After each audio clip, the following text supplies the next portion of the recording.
नमस्कार। कार्यक्रम खेल खिलाड़ी में आप सभी का स्वागत, अभिनंदन। मैं हूं आपके साथ अजय पुंडीर। दर्शकों, आज हम बात करेंगे कबड्डी खेल के बारे में, जो कि एक भारतीय उपमहाद्वीप का ही देन माना जाता है और इस खेल में भारत की वर्चस्व और दबदबा पूरे विश्व में माना जाता है। इसी विषय पर बातचीत करने के लिए हमारे स्टूडियो में हमारे साथ हमारे दो बेहद ही विशेष मेहमान मौजूद हैं। सबसे पहले मेरी बाईं तरफ श्री सुरेंद्र शर्मा, जो कि एक राष्ट्रीय खिलाड़ी हैं कबड्डी के और इस समय भी राष्ट्रीय टीमों में अपनी तरफ से खेल रहे हैं।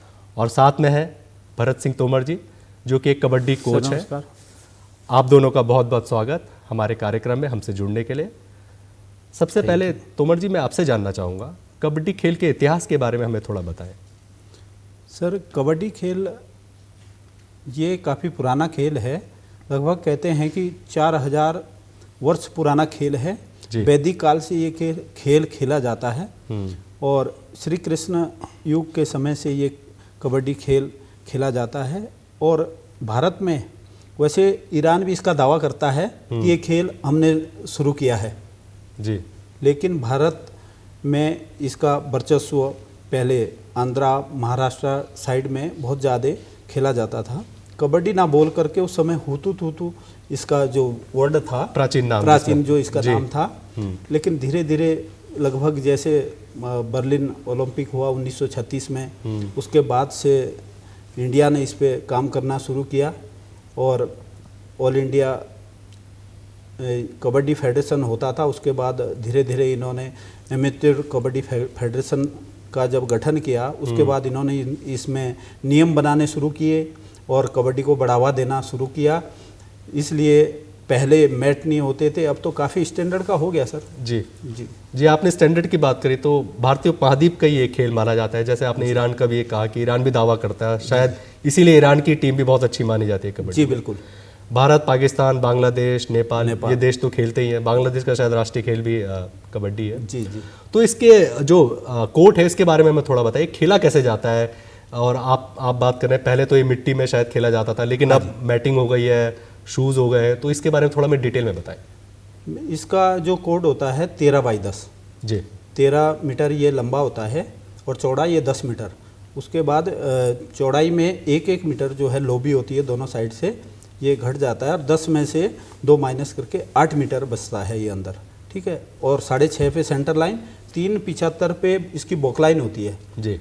जो भी कोड में ओपोनेंट जो भी रेडर दूसरे कोड में जाएगा, सबसे पहले उस बॉक लाइन को करना बहुत ज़रूरी है जी।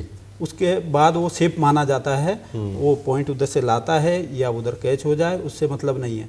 अगर वो बॉक लाइन क्रॉस नहीं करी और ऐसे ही वापस आ जाता है तो रेडर जो है आउट माना जाता है। उसके बाद उस बॉक लाइन से 1 मीटर पीछे वो होता है बोनस, जिसको बोनस को जो भी क्रॉस करता है उस पर जो है 1 पॉइंट उस टीम को मिलता है। जी, ये है इसका।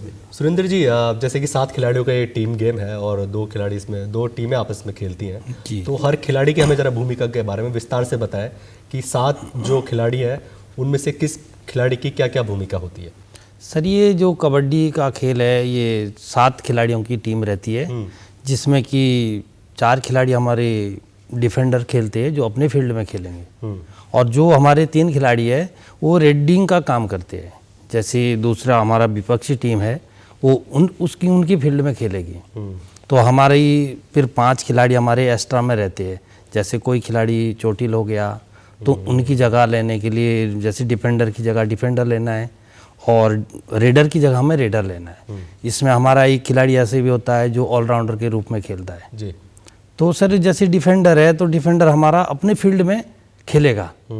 जो दूसरी टीम का जो रेडर है उसके लिए मतलब अपनी फील्ड में खेलना, जैसे कैच करना है, डाई है, पकड़ना है चेन के तरीके से। लेकिन जो हमारा रेडर है सर, ज़्यादा महत्व तो रेडर पे रहता है। रेडर ने हमें विपक्ष टीम के उसमें खेलना भी है, वहाँ से टच पॉइंट है, बोनस पॉइंट है, और फिर उसका एक काम और भी है, अपने फील्ड में रहेगा तब डिफेंडर के साथ भी सहयोग देना है। जैसे अब मान लो डिफेंडर ने अगर कैच किया है तो रेडर भी उसमें सहयोग जरूर देगा, नहीं तो डिफेंडर के बस की बात अकेले थोड़े ना पकड़ सकता है जी। और फिर हमारा जो ऑलराउंडर खिलाड़ी जो माना जाता है, ऑलराउंडर का मतलब ये है कि जैसे वो हमारा डिफेंडर है तो वो ऑलराउंडर में वो रेडिंग भी करता है, लेकिन हमारे जैसे तीनों रेडर अगर बैठ गए हैं और जो हमारा जो ऑलराउंडर है तो उसके बाद भूमिका वो नहीं पाएगा, और या फिर हमें जो हमारे 5 खिलाड़ी एक्स्ट्रा में है उनमें से टाइम आउट लेके खिलाड़ी को चेंज करना पड़ेगा। जी ये तोमर जी, जैसे कि स्किल सेट की बात हम इसमें देखें, क्योंकि डिफेंडर है, रेडर है, ऑलराउंडर, तो किस तरह के स्किल सेट की ज़रूरत पड़ती है इस गेम में? इस गेम में स्किल तो रेडर की अलग स्किल होती है, फुटवर्क रेडर का अलग होता है और डिफेंडर का अलग है। डिफेंडर का मेन है कि अगर डिफेंडर की हाइट भी कम है तो चलेगा, रेडर अगर हाइट में थोड़ा लंबा होता है तो हमारे लिए एडवांटेज है जी। लंबा है, दूर से टच मारेगा वो, कहीं टो टच मारेगा, कहीं किक उठाएगा, वो बोनस करने में रीच उसकी जो है बढ़ जाएगी। तो इसलिए उसकी स्किल अलग है और डिफेंडर की अलग है।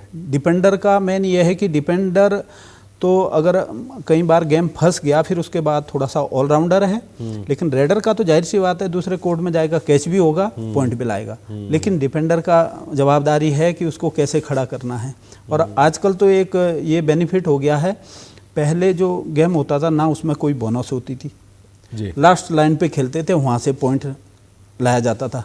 फिर लगभग 1952 से क्या चला था कि एक जैसे अब ये डू एंड डाई रेड रखी है, ऐसे थर्ड रेड होती थी उस समय जी, लेकिन बोनस नहीं होती थी। तीसरे रेड में या पॉइंट लाना था या छुके आना था, खाली नहीं होती थी तीसरी रेड। और बोनस आने से ये बेनिफिट हो गया है कि अब डिफेंडर भी सतर्क रहते हैं और रेडर को भी अपना दिमाग दौड़ाना है कि मुझे पॉइंट कैसे ले जाना है, बोनस करके या टच पॉइंट कैसे लाता हूँ। ये जो रूल बनाए हमारे कबड्डी फेडरेशन ने ये बहुत अच्छे हैं, और जो इंडिया वालों ने तैयार किए ये रूल पूरे मतलब सेफ गेम में एशियाड में भी चल रहे हैं और आगे इधर तो नेशनल में तो चल ही रहे हैं। जैसे कि आपने अभी हम आउट की बात कर रहे हैं, खिलाड़ी रेडिंग की या डिफेंस की, पॉइंट सिस्टम के बारे में मैं थोड़ा डिटेल में बताया, और क्या ड्यूरेशन होता है गेम का, कितने ब्रेक्स होते हैं और कितने लिए जा सकते हैं, इसके बारे में हमें देखो। ये होता है 20-5-20 का मैच होता है, ठीक है। 20 मिनट खेलने के बाद हाफ होता है, लेकिन उस एक हाफ में जो फर्स्ट हाफ होता है उसमें भी 2 टाइम आउट ले सकती है एक टीम, ठीक है। उसके बाद भी अगर कोई इंजरी होती है तो उसमें फिर ऑफिशियल टाइम आउट भी हो सकता है। कोई टेक्निकल दिक्कत आ जाए तो उसमें ऑफिशियल टाइम आउट ले सकता है, नहीं तो 2 हाफ से पहले और 2 हाफ के बाद 4 टाइम आउट। और पॉइंट सिस्टम के बारे में हमें थोड़ा डिटेल में बताएं। पॉइंट जैसे आप समझ लो डिफेंडर 3 खड़े हैं जी, और उसमें आजकल जो है इधर से उन्होंने टैकल कर दिया है। अगर खिलाड़ी 4 और 5 के बाद अगर 3 खड़े हैं तो उसमें सुपर टैकल ऑन हो जाता है। उन 3 प्लेयरों में अगर रेडर जो है पकड़ा जाता है तो डिफेंस को 2 पॉइंट मिलते हैं, और अगर वो क्या बोलते हैं रेडर पॉइंट ले आता है तब तो एक ही पॉइंट जितने वो लाएगा उतना ही मिलेगा। लेकिन डिफेंस के लिए ये एडवांटेज है कि अगर वो कैच कर देते हैं 3 खिलाड़ी, 3 या 3 से कम, 2 हो या 1 है, कोई भी अगर रेडर को पकड़ता है तो उसको 2 पॉइंट उस टीम को मिलेंगे जी। और जो जैसे हम रेड करने जाते हैं तो एक खिलाड़ी कितने भी खिलाड़ी आउट को सामने वाले को पूरी टीम को एक बार में भी ऑल आउट कर सकता है? बिल्कुल कर सकता है सर। हाँ, तो उसके बारे में हम बताएं कि ऐसा होता है, और जब नहीं होता है तो अगर वो खाली रेड कर रहा है, जैसे कि आपने पहले भी बताया था। थर्ड रेड में तो खाली आना नहीं होता, या तो कैसे दे के आएगा, डू एंड डाई इसीलिए उसका नाम रखा है। जो तीसरी रेड जाएगी, तीसरी रेड अगर 2 रेड एम्प्टी रेड गई है, उसके बाद जो तीसरी रेड है उसमें उसको पॉइंट लाना है या फिर आउट ही माना जाएगा ऐसे भी जी। और जो ऑल टीम आउट होती है, जब कितने ऑल आउट आप दे सकते हो एक बारी में, इसकी कोई लिमिट है? नहीं, वो तो आपके 20 मिनट का जो टाइम है 20-5-20 यानी कि 40 मिनट का मैच है, उसमें आप कितने बार भी दूसरी टीम को ऑल आउट कर सकते हैं। लेकिन ऑल आउट होने पे एक बेनिफिट है, जब टीम ऑल आउट होती है तो 2 पॉइंट एक्स्ट्रा मिलते हैं जी। जो टीम ऑल आउट करेगी उसके लोने के 2 पॉइंट मिलते हैं दूसरी टीम को। और सब्स्टिट्यूशंस के बारे में क्या है इसमें, क्या इसके लेकर रूल्स हैं कि कितने आप सब्स्टिट्यूट कर सकते हैं और किस बेसिस पे कर सकते हैं? बेसिस तो उसका ये रहता है, अगर कोई इंजर्ड हुआ खिलाड़ी, सबसे पहली बात ये। दूसरा फिर कोच ने देखना है, अगर उसके रेडर नहीं चल रहे हैं, डिफेंस अच्छा है, या फिर उस साइड से इधर डिफेंसर खड़े हो गए, 3 बचे, 4 डिफेंसर बच गए, रेडर है नहीं, रेडर बैठ गए, फिर उसके बाद क्या करेगा, कोच टाइम आउट लेगा और उसमें किसी एक जो एक्स्ट्रा 5 प्लेयर है उसमें से किसी एक रेडर को जो है सब्स्टिट्यूट लेगा। हाँ, और वो भी अपना काम करता है। तो यहाँ ये टर्निंग पॉइंट है जी। हो सकता है उससे मैच जो है पलट सकता है। उसके बाद अगर वो पॉइंट लाता है, नया रेडर है, उसको खेलते हुए देखा नहीं ग्राउंड में दूसरी टीम ने, और कहाँ क्या स्किल है उसकी, कहाँ से टच मारता है या क्या करता है वो, तो अननोन खिलाड़ी हो गया एकदम, तो कुछ भी कर सकता है। वहाँ से कई बार जो है मैच टर्न हो जाता है, वो सोचना पड़ता है कोच को। और कितनी लिमिट होती है इसमें सब्स्टिट्यूशन की, या कितनी? 5 खिलाड़ी है ना जी, तो 5 खिलाड़ी को आप सब्स्टिट्यूट कर सकते हैं। और कितने बार भी उन्हें सब्स्टिट्यूट कर सकते हैं, या जो बाद में बाहर जा रहा है फिर वो दोबारा अंदर आ सकता है, जो एक बार बाहर चला गया वो नहीं आ सकता है। आ सकता है। जी, तो सुरेंद्र जी, जैसे कि हम इसमें ट्रेनिंग की इसमें बहुत एक महत्वपूर्ण भूमिका है खिलाड़ियों के लिए, क्योंकि स्किल का गेम है, स्ट्रेंथ का गेम है। और तो इसमें किस तरह की ट्रेनिंग की ज़रूरत पड़ती है आप लोगों को, किस तरह का आप शेड्यूल फॉलो करते हैं ताकि जिस भूमिका को आप प्ले कर रहे हैं कोर्ट में उसमें आप जस्टिफाई कर सकें?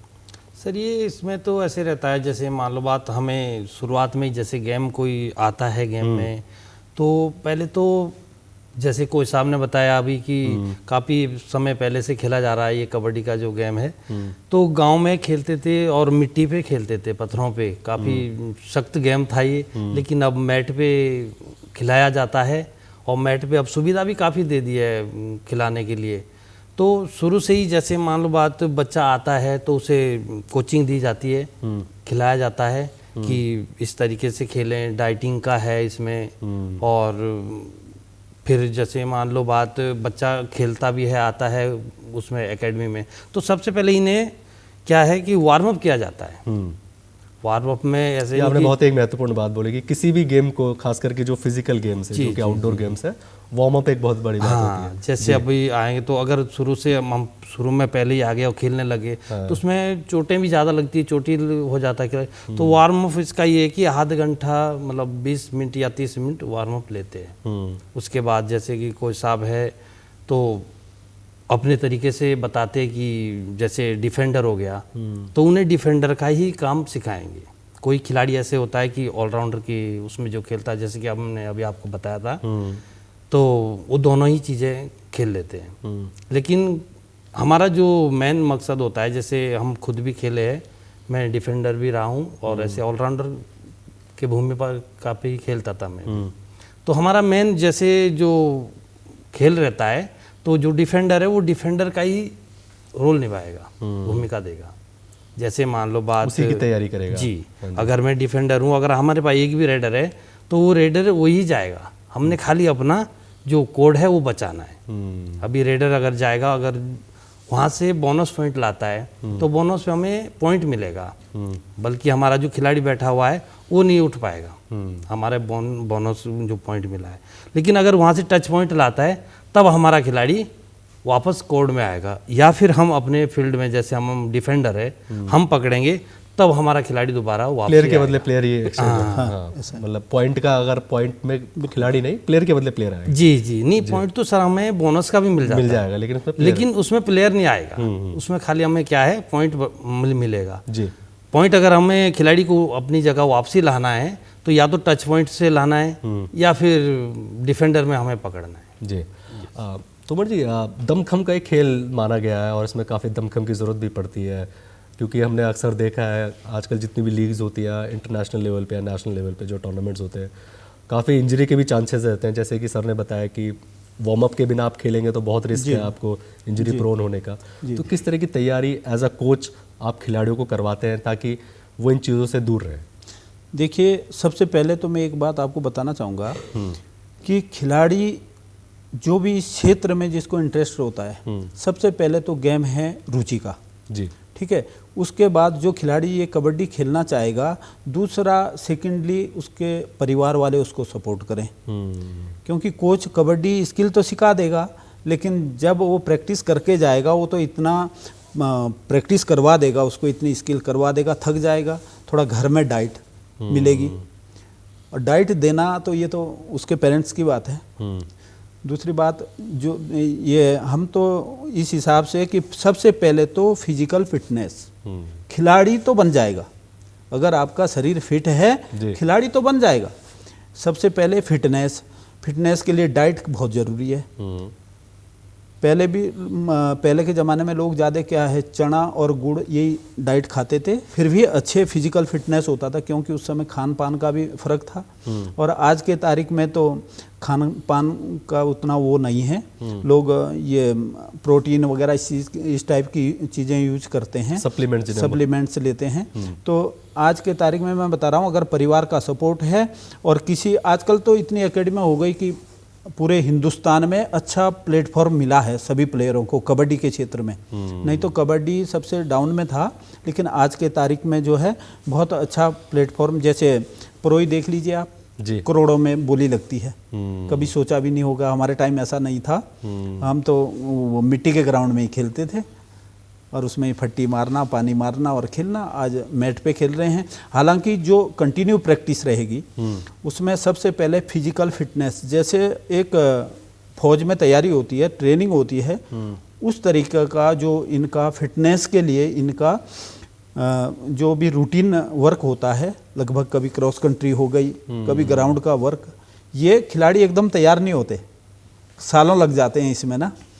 तो उसके बाद जब परिवार के ऊपर भी दिक्कत ना आए, इसलिए डाइट भी ज़्यादा ये नहीं है कि तुम सप्लीमेंट लो। घर की अगर किसी के पास दूध घी है तो सबसे बड़ी डाइट वो है।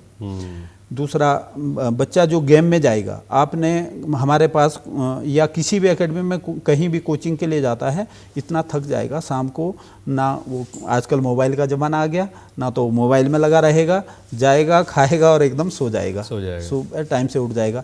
दूसरा, नशे की ओर नहीं जाएगा। इसलिए फिजिकल जो है बहुत ज़रूरी है।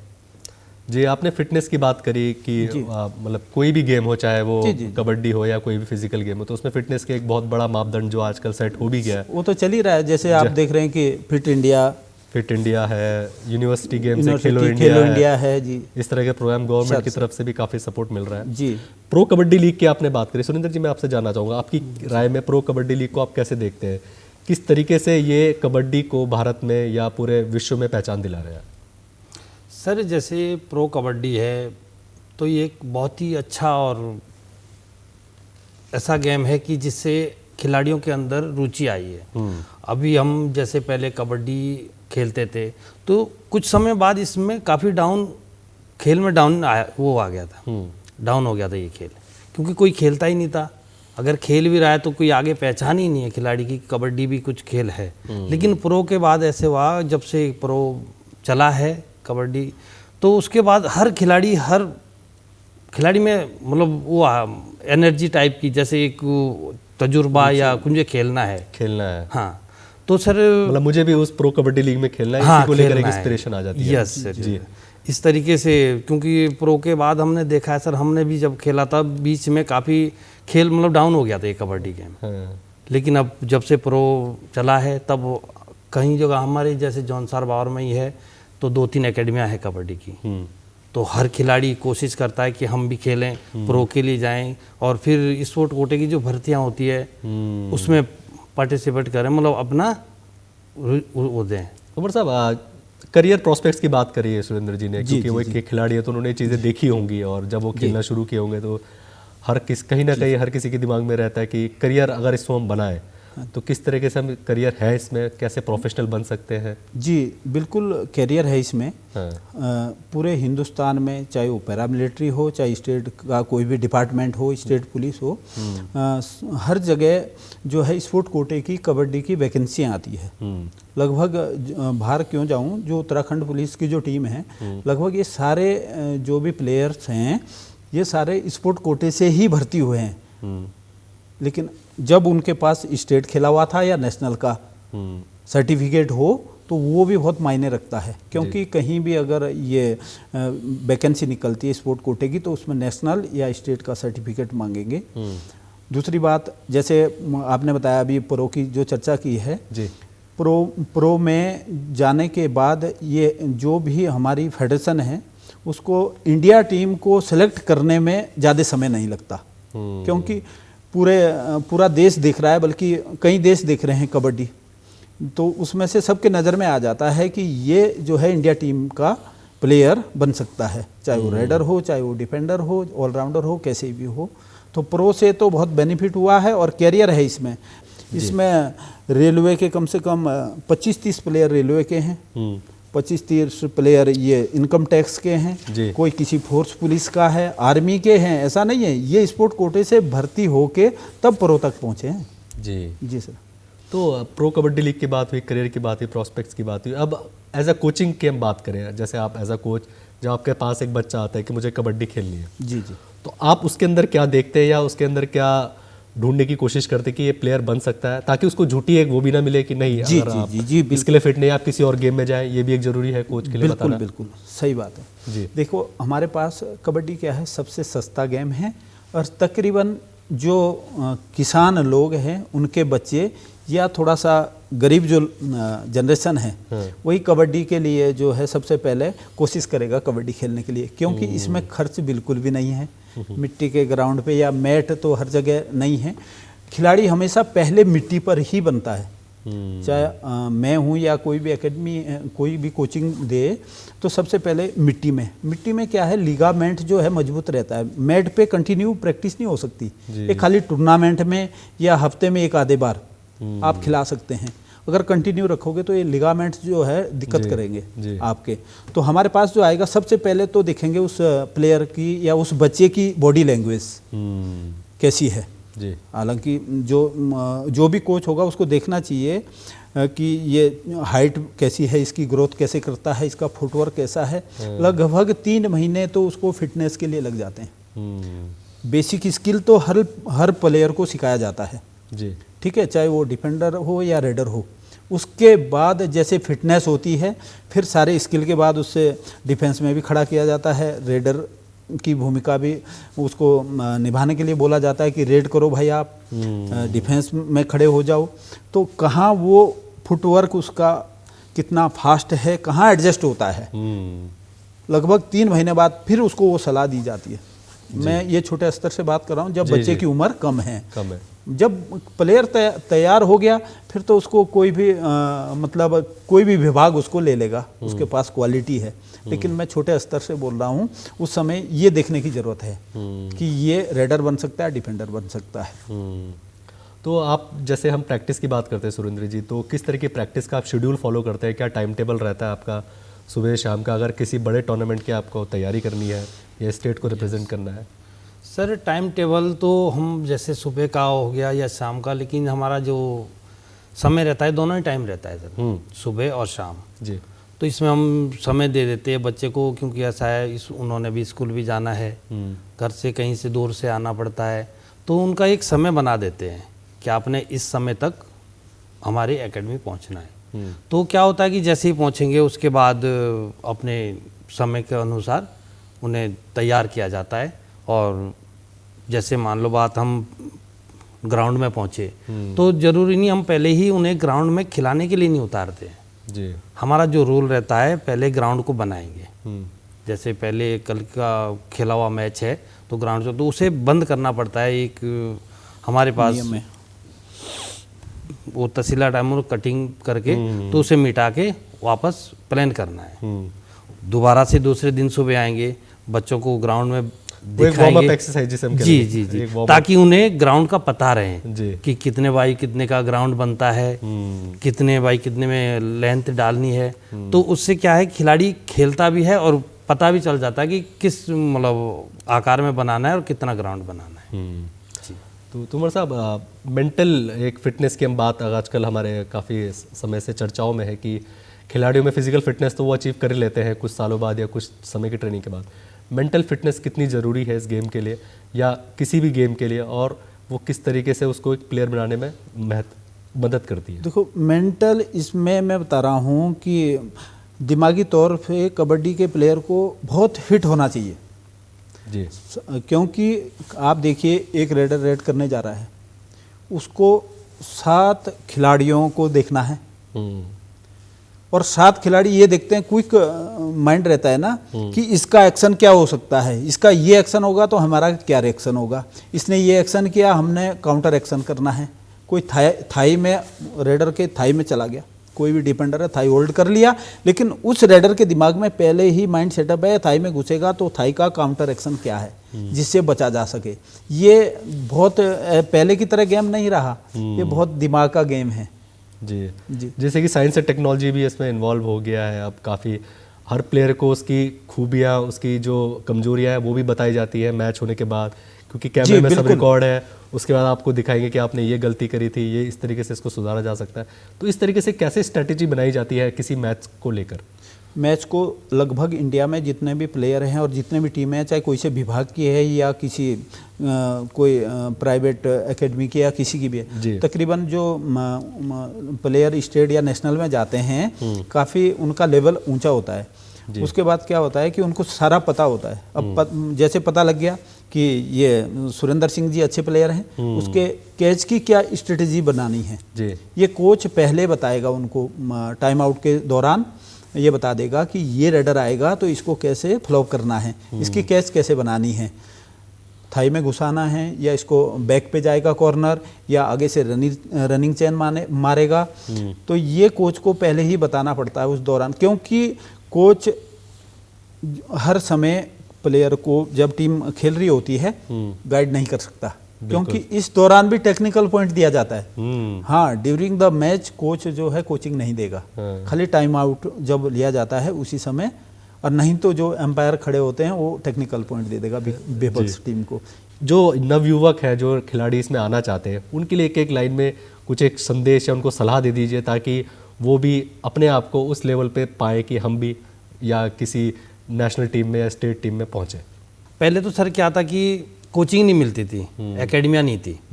अब क्या हो गया कि एकेडमियाँ भी है हर जगह, तो खेलने का तरीका भी उस हिसाब से। पहले क्या होता था कि काफ़ी चेंजिंग भी हो गया अब गेम में। ये गेम पहले जैसे खेला जाता तो कॉमन पॉइंट में खेलते थे पहले, अब बोनस हो गया, गैलरी हो गई, हर चीज़ में। तो मेरा कहना तो ये है कि जो नए खिलाड़ी है अच्छा खेल भी रहे हैं और आगे कोशिश करनी भी चाहिए जिस हिसाब से। और देखो अगर बच्चा खेल रहा है तो माँ बाप को भी थोड़ा सोचना चाहिए कि हमारा बच्चा अगर गेम की लाइन में जा रहा है तो थोड़ी डाइटिंग उसकी उस हिसाब से ध्यान दें बच्चे को, अगर वो खेलने जा, क्योंकि अगर उसके ऊपर ध्यान देंगे तो थोड़ा खेलने में भी उसकी रुचि भी रहेगी और खेलेगा भी अच्छे से भी अच्छे से। एक लाइन में आप भी बस एक हाँ, बस ये मैं सभी प्लेयरों को बताना चाहूँगा जो भी कबड्डी से रिलेटेड है या कबड्डी के शौकीन हैं, आप कबड्डी खेलिए, कबड्डी में भी आपका फ्यूचर है। चाहे किसी भी स्टेट में आप जाएं, किसी पुलिस फोर्स में जाएं, सिविल डिपार्टमेंट में, हर जगह आजकल स्पोर्ट कोटे की बहुत वैकेंसी निकल रही है।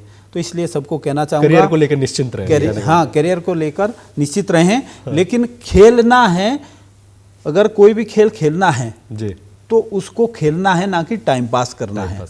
ठीक है। और एक चीज सर इसमें रुचि से खेलिए, टाइम पास नहीं करना है। ये कहीं भी करियर में इसमें ऐसा नहीं है कि आगे भविष्य नहीं। और खिलाड़ी को सर मैं ये कहना चाहता हूँ, जो खेल है कबड्डी का, सबसे बड़ी बात क्या है कि हर खिलाड़ी को, जो भी खिलाड़ी खेल रहा है, नशे से दूर रहना चाहिए। क्योंकि नशा एक ऐसी चीज है सर जो खेल को कमजोर भी करता है और दिमाग मतलब भटका देता है गेम को। तो हर खिलाड़ी से निवेदन है और प्रार्थना है कि वो नशे से दूर रहे। जी, बहुत बहुत स्वागत, बहुत बहुत धन्यवाद आप दोनों का। और आपने बहुत अच्छी बातें हमारे साथ शेयर करी और आशा करते हैं कि हमारे व्यूअर्स के लिए भी बहुत अच्छी इन्फॉर्मेशन ये प्रोग्राम रहा होगा। इसी के साथ आज का प्रोग्राम यहीं समाप्त होता है। अगले अंक पे आपसे फिर मिलेंगे किसी नए विषय के साथ। तब तक के लिए नमस्कार।